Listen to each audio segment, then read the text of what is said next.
What's up? It's your boy that Dragon J, back at it again with another Yu-Gi-Oh! Master Duel video. Before we start, one thing about for stopping by, tune in, thank you, and appreciate you for that. Now today we're going to be doing a deck profile of my Egyptian God card deck, well, Machine God deck, because it's completely done, it's completely finished. So we're going to be doing a deck profile of that and dive into that. So with that being said, I'm going to see you when we get into the deck. I will see you then. So we're back. We're not back. So we're here with my Machine God deck profile. So this is just a deck where it's a combination of Egyptian God card and Slither. So I'm going to start my extra deck. So we run 3 Egyptian God Slimes, mainly because this card helps us get into our Slither a lot faster, as well as it's easy to summon with our trap card. Also this card cannot be destroyed by battle, and my opponent cannot target my Egyptian God card monsters with attacks or card effects when this card is on the field. So if I have a Slither and I have an Egyptian God card on the field, the Egyptian God card protects Slither, and it can't be destroyed by battle. So if I can't destroy a monster or crash into it, I can put a defense, and it serves as a constant nuisance. And it works really well because level 10, and I'll explain why later. And it protects Slither. So it's good to add. So 3 of those staple if you're going to run an Egyptian God card deck. I run one of these and one of these. I'm going to switch out the other one. I'm trying to figure out what other cards I want to run in here as far as extra deck.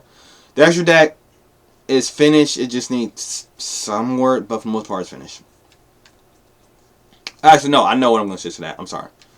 So I run one embodiment of crime and one embodiment of punishment. And the reason being is that when I get these both in the field, their effect is they can't be destroyed by battle or card effects, and my opponent takes any damage I would take, any battle damage I would take from this card.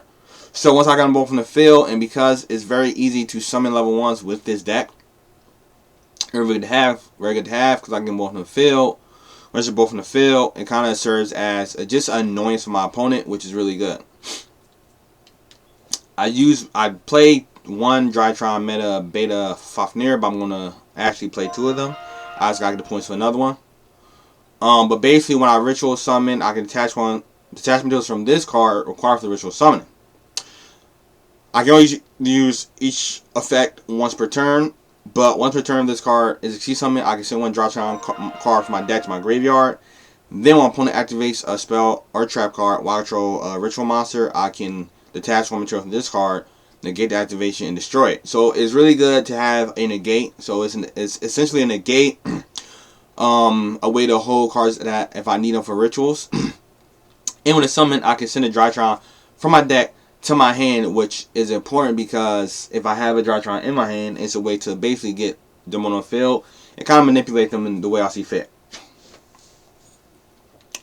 I run one Zeus, mainly because I run Drytron Beta 5. I'm probably going to butcher names, I'm not going to try it. I run this Drytron Exceed card. So I run Zeus just in case I do get to attack. I can go into Zeus, and once again, I explained in the preview why Zeus is good, but definitely a good staple to have. These 4 cards, I'm kind of figuring out how I want to switch them on and do with them. I have an idea, I just haven't done it yet. I have the cards I need, I just haven't put them in yet.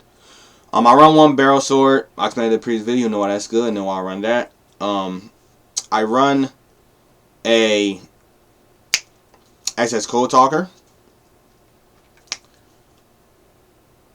And the reason I run an Access Code Talker is mainly because I do run links in this deck. So if I have a link in the graveyard, I can use it. I use it to buff my Code Talker's attack, and then also it's just a way to pop more cards on the field. I run an Appaloosa. It's a really good card. Mainly because of the fact that all of my cards, right? Because this card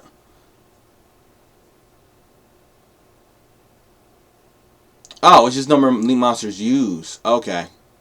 Okay, so it's not what I thought it was. But anyway, it's still a good card. But it's a good card. I can summon very quickly with this deck and kind of swarm a little bit. So typically it's not that hard to get this card on the field because of how much I can swarm a little bit with this deck. So that's why I play one Appaloosa. And I play one Access Code Talker. I explain why I think it's good, all that good stuff. I do play one Access Code Talker. In one of my previous decks profiles. I did explain that. So now going on to the main deck. But before we go, I want to thank everybody for stopping by, tuning in. Thank you and appreciate you for that. If you're still here, wow. Anyway, if you're still here and you joined the video, yeah, if you're still here and you're enjoying the video so far, and hopefully you're learning something, enjoying the deck profile video, having fun with it, hopefully getting some ideas on decks you might want to make sure that you subscribe to the Dragon Nation, as well as that bell notification so we're notified whenever I drop a new video, any updates on my channel, and the variety of content I provide on my channel. So with that being said, let's get back into the video. Let's go back to our main deck. So, because I run Drytrons and Egyptian God cards in this deck, I only run a few Egyptian God cards because I do run that engine, but I don't want it to be too heavy.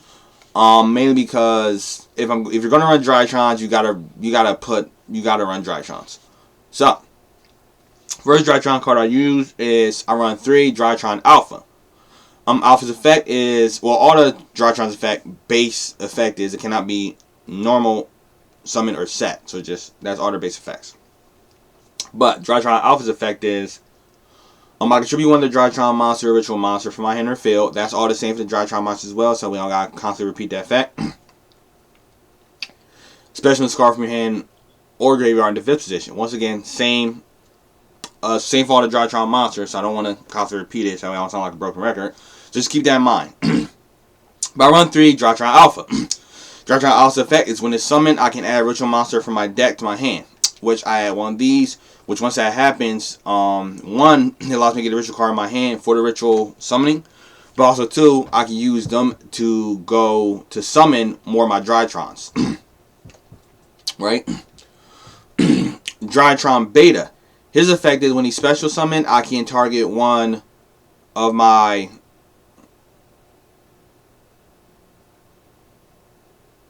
banished Drytron monsters, return to my graveyard. I'll explain why that's important in a minute. I run 3 Drytron Gammas. Yeah, I run 2 of them. I run 3 Drytron Gammas. Drytron Gamma's effect is essentially when he is summoned, I can target one Drytron monster in my graveyard, special summon it. So he summons and he special summons another one. Drytron Zeta. Drytron Zeta's effect is when it's summoned, I can add one ritual spell from my deck to my hand. Then I run 3 Drytron Zeta, I run 3 Drytron Delta. Drytron Delta's effect is when it's summoned, I can reveal one ritual monster ritual spell in my hand, draw 1 card. So it gives me draw power. Then I run 2 Drytrons Dracony and 2 Drytrons Quadrant. Drytron's Quadrant's effect is if it was ritual summoned using exactly 2 monsters, I can destroy all spells on my opponent's field once per turn. And then Drytron's Dracony's effect, which is a quick effect. Drytron Medtinonis is not a quick effect. Drytron Dracony. I'm not even going to try to pronounce that name. Draco needs. Yeah, there we go. Got that. But his effect is if he was summoned using exactly 2 losing exactly 2 cards once per turn, in my opponent's turn, and it's a quick effect, I can banish Drytron monsters from my graveyard up to 4,000 attack. And for every 2,000, I can banish send in the graveyard 1 card my opponent controls. I don't destroy it.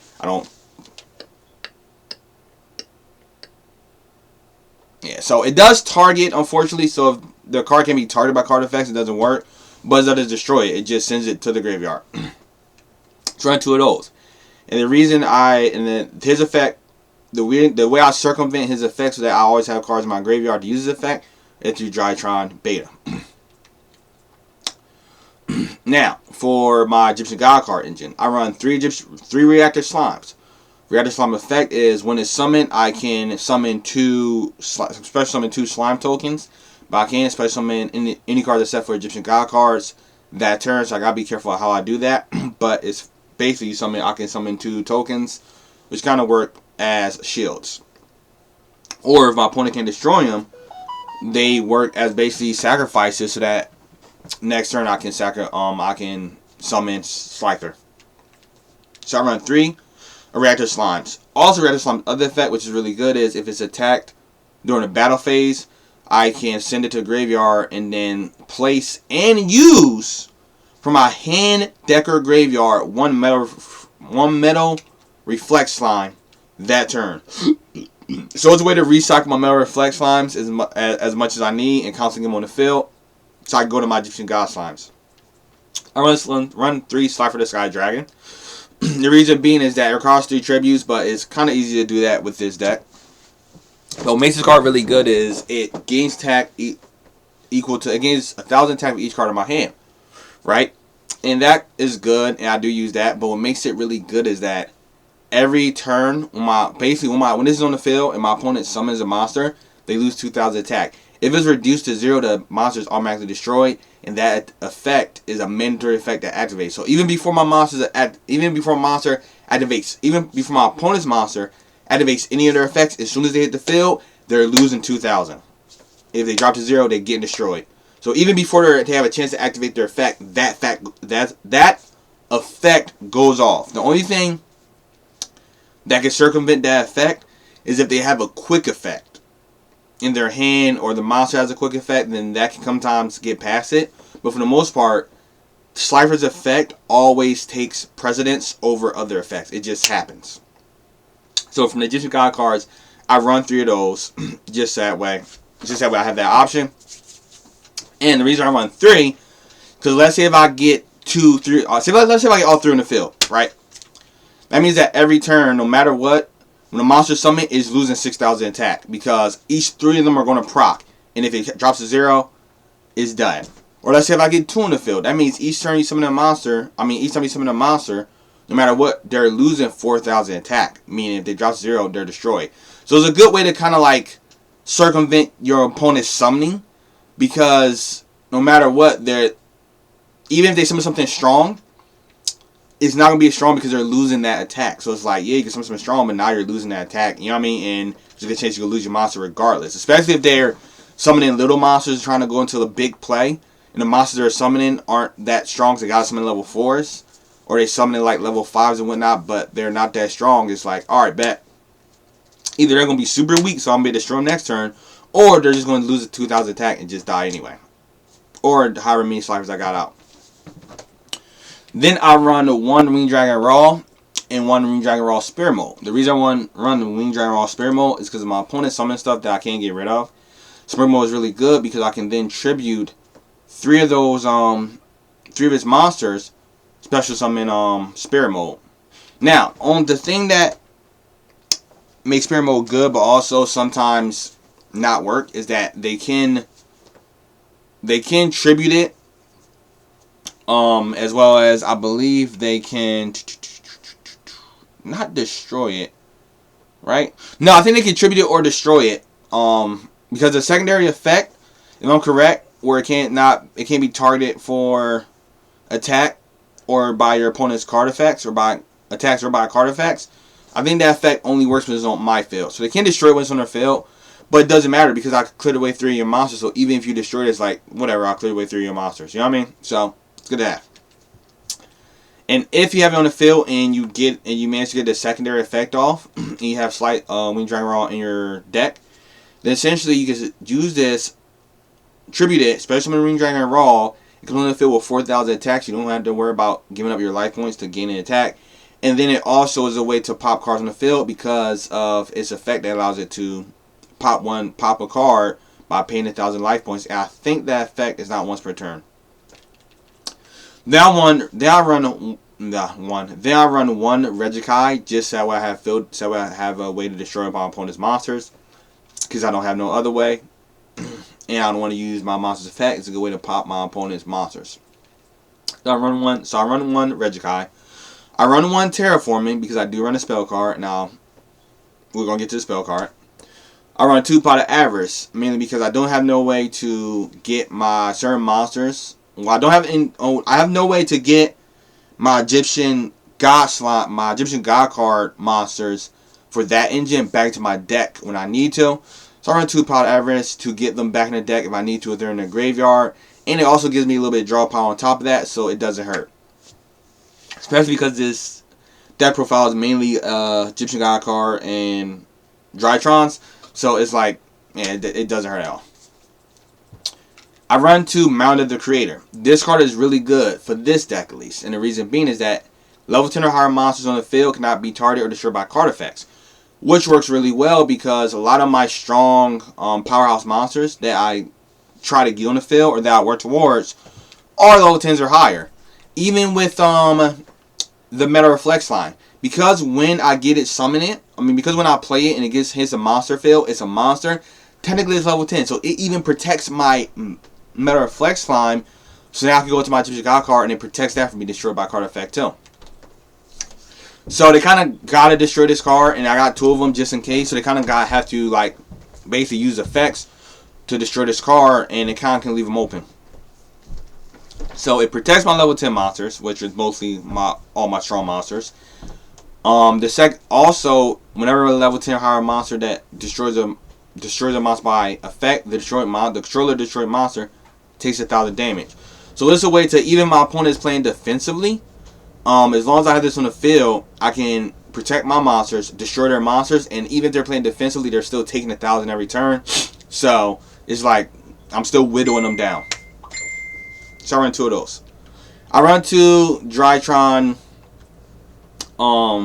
ritual cards, mainly because if I have a Slifer on the field, if I have a Slifer on the field and I already have my Drytron fusion cards, not fusion, ritual cards, it basically gives my Slifer 2,000 attack, and it gives my Drytron Zeta 2 times the proc effect. So, and also it just gives it more chance of me drawing it.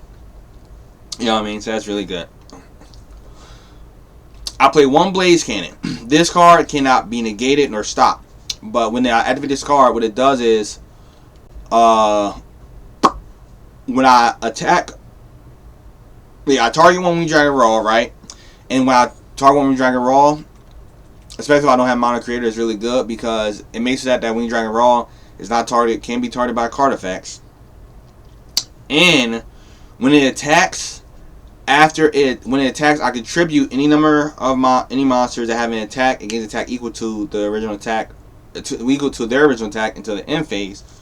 Also, after damage calculations, if this card attack or if a Winged Dragon Raw monster attack when this card is activated, after I attack, I can essentially send all my opponent's monsters to the graveyard. So this card essentially turns my Winged Dragon Raw into a Regikai, where it's like, one, you can't even target it or use any effects to stop it. And it's like after it attacks, it's wiping your whole field. So let's say if I attack, right, and I do damage and I wipe your whole field, it can potentially get rid of a lot of annoying monsters. Or monsters that are basically annoying. And it's a way to wipe the field to basically take away their options and kind of like open up their field for me. Yeah. Then I play Thunder Force Attack. This card is basically a quick effect, same as a Blaze Cannon, can't be stopped. Essentially, if I have a Slifer on the field, I can destroy as many monsters as possible on my opponent's card, or destroy all monsters actually on my opponent's field when I activate this card. What makes this card really good is if I activate it on my main phase when I have a Slifer on the field, not only do I destroy their monsters, but now I can draw cards up to the number of monsters I destroyed by that fact. Which, if I have a Slifer on the field and I destroy good amount of monsters, that can give them enough attack to, if something's still in the field, I can just attack it, destroy it. I play 1 Soul Crossing, mainly because if I have a Slifer on my hand and my opponent's like doing rapid summoning, like do, I use Soul Crossing to kind of interrupt that and potentially take his monsters and use them as fodder to defeat my Egyptian God card. Basically use them as food for my Slifer. And when that happens, Slifer's on the field. So at that point, as long as I get rid of the real problems, it's like now you have to deal with you're losing 1,000 attack every time you summon a monster. So it may not be a good position for you to, you know what I mean? Keep summoning monsters. My Reflex line, special summon it. It has 3,000 defense, and I use it to go into my Egyptian God Card slime, and I use my Reactor slime to go into my Metal Reflect slime. So that is the whole deck in a nutshell. And this is one of the decks that I consider competitive. Now, when I say competitive, I do consider it competitive like I consider my Thunder Dragon deck. The only difference is with this deck, I know for a fact it's competitive and it's probably not that optimal, and it could be more optimal. But my Thunder Dragon deck is as optimal as I could possibly make it while keeping it, having it the way I want, and I have fun with it, using the cards I want. This deck was originally meant as a joke deck, and then I kind of started liking like the Slifer interaction, and then it slowly became a real deck, so I had to find a way to optimize it. But no matter what I tried, I couldn't find the best way to optimize it, and then I landed upon Drytrons, and it kind of worked a little bit synergy wise. And then I started using it. I'm like, okay, this kind of works. It became a situation of it works because if it hits hard, but if it doesn't, I'm kind of screwed. So this is a competitive deck in the sense that it can compete with platinum decks. I feel like it's just a high risk, high reward competitive deck where if you play it, the reward is very high if you get it off, but the risk of you not getting that reward off is you're going to eat that bullet. So it's a complete deck profile.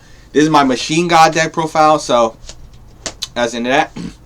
And that's how it is. So you can take a look, you know, hopefully learn something. Hopefully you can take the recipe and modify it. You never know. You might be able to make something better than I made. So that's going to be the end of this video. Before I leave, a couple announcements. I do stream on Twitch. Twitch name is the stream as my YouTube name. Thursdays is locked in the Yu-Gi-Oh! Master Duel. Friday is Elden Ring. Saturday is Tiny Tina when I play with my, stream me with my boys with our shenanigans playing Tiny Tina. Also, I plan on making a Tiny Tina walkthrough, so look forward to that. And also, if you look at my gems, I got like 1,000 now, so within like the next 3 weeks, I would say when I get paid, I'm gonna try to build up some gems, but if I have to, I'll buy gems too, and I plan on doing another pack opening, so that way I can get a couple of more URs and cards I need, and hopefully get what I need to be able to complete the other 2 decks, so I can add more decks to rotation. And then once I start getting used to them, playing them, you start seeing them a little bit, I'll build on more gems, and then I'll start working on other decks in the background, and I'll show you to it when I'm near complete, just like I did with these in the last duel, and I mean the last deck profile, and I'll get those up and running. So that way we eventually get a good rotation of decks in the decks in my rotation. So that way it's not like seeing the same deck being played over and over again. And don't be afraid to suggest a deck, because there's 20 deck slots. There's 20 decks I can make, right? I have an idea of 3 I want to make. I mean, 4 I want to make. And then after those 4, the only decks that I know for a fact I want to make is Evil Twins, my Harpy deck, my Amazon deck. And I might try to go to the Red Eyes Black Dragon. I'm not sure. So only 3 decks I know I want to make after that is, I'm sorry, not 3. Harpies, Amazons, Evil Twins, Witchcrafter. So 4 decks is 4 of the decks I want to make, potentially 5, right? That I know I want to make after I make those decks, right? Meaning that leaves 10 or 11 deck slots that I don't know what decks I want to make or what I'm going to do with those decks. So that means that leaves 10 or 11 deck slots for y'all to suggest decks for me to make and that y'all would like to see. So don't be afraid to do that and shoot me some suggestions, because I haven't experienced all the decks personally. If there's some decks that you think I might like and you would like to see in the rotation, let me know and I will make them. Because there's 11 slots that are free that I don't know what I'm going to do with those 11 slots. So don't be afraid to do that. 11 or 10, I'm pretty sure. 11 or 10. Or it might be 9. I don't know. Like, because my math would be off. But it's around that 9, 10, or 11 number. So, with that being said, if you stayed as long and you enjoyed the content, remember to jump up and tear, shred, annihilate, destroy. Blow up that like button so it get jammed and the lights keep rolling. So remember to take your fist, bam, hit it one time for me. Also, remember to comment down below, let me know what you did like and you didn't like, because all of that is quality feedback that I use to grow as a content provider. So that way when you move from a long day of work or just a long day in general, whether you do it with friends, family, or loved ones, you got something to watch to or relax to, have fun with, enjoy, hopefully learn, and leave so that way, and and leave the channel with a smile. So that way when we leave the channel, you can leave feeling happy, feeling good, and you have something to relax to before you turn in for the night. And don't be afraid to suggest videos. Right now I'm only making videos. I'm making videos that I know I enjoy making, that I also think you are enjoying making. Because I can only go off what I think you enjoy. So in order for me to know exactly what you enjoy, so I can make videos that I enjoy making, but also videos that you enjoy, you got to interact with me for the comments down below. If I don't comment and reply to your comment that day, I will get to it by the end of the week. So I do not like making new videos or going to the next week without checking my comment section. So make sure you comment. Don't be afraid to comment. Interact with me, because the interaction will help me grow as a content provider. So that way this channel can be a channel where people come, laugh, have fun, and I put smiles on their faces, because that's the kind of channel I want to make. So with that being said, I think that's everything. Let me see. Oh, my voice is like so messed up. That's my throat. I think I need to drink some water. But with that being said, this is your boy, that Dragon J. And remember, no matter what you do, no matter what you start, no matter what you put your time into, keep that same energy. See you next time. Love y'all. Peace.